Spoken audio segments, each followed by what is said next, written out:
Kaya no? Kaya?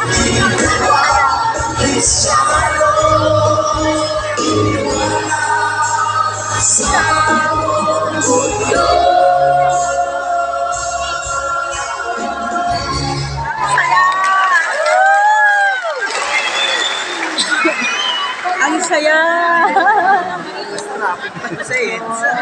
Ang saya! Hindi lang EDSA! Happy! Uy! Dito, pre!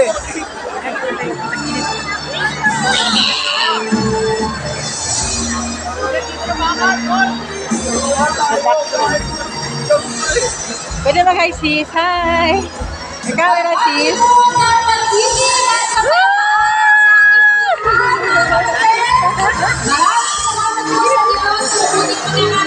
Tayo po ay makapagsama-sama sa pagtutunin sa ating napakasayang event ngayong araw na ito.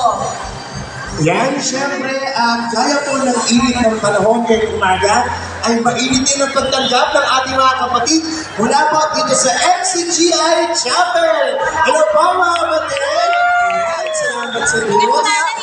Yes, tama ka dyan, Red Valley. Katulad nga ng palagi natin naliligig, at nagmula naman din sa ating mga sa ating pag-aakay, itong ginagawa natin Grand Fiesta ng Diyos ay hindi lang pagdiriwang, kundi isang araw ng pag-iiguran sa isa't isa. Kaya naman, to officially open our event, welcome na natin ang ating mga kapatid. Ready? 1, 2, 3! Welcome sa ating FCGI Birthday Grand Fiesta ng Diyos!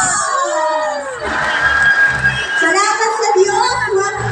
Welcome po sa ating lahat. At tunay nga ngayon ay araw ng kaligayahan para sa ating lahat. At kaya naman sinabi ni Petroy, may mga nakahanda tayong mga services gaya ng government and medical services para sa ating mga kababayan at sa ating mga Yes, you got that right, Sis Mike. Speaking of paghahanda, tsaka na hindi tayo magkukulang sa mga tampo at delicacies. Kailangan tayo ng ating mga kapatid from different provinces and different districts. Kaya naman, wala mo tututok sa pamilya.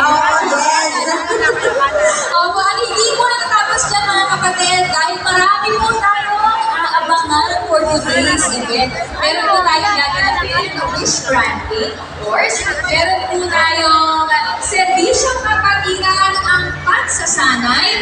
At abangan niyo po mga kapatid dahil meron tayong bagong segment. Mamaya po yan, abangan niyo po. Excited. Ano kaya yan? Wala mo nang uwi. Kakasimula pa lang natin uwi niyo. At saka yung mga siguro mapinaksan na yung ating mga services sa loob. Pagkatapos nila ni-avail yung ating mga services, pwede pa rin dito sa ating channel. Ay, napakainig kasi kailangan na Totoo naman. Ang dami nangyayari, ayun na nga yan. Pagkabas natin, no, napakarami mga services. At saka ma-avail yung mga kapatid natin.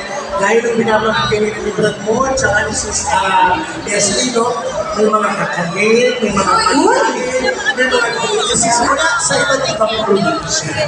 Ayan, kaya salamat po sa Diyos at inaasahan ko natin sa awa at tulong ng Diyos mga kapatid sa hapon ito na sa paghapon po ito.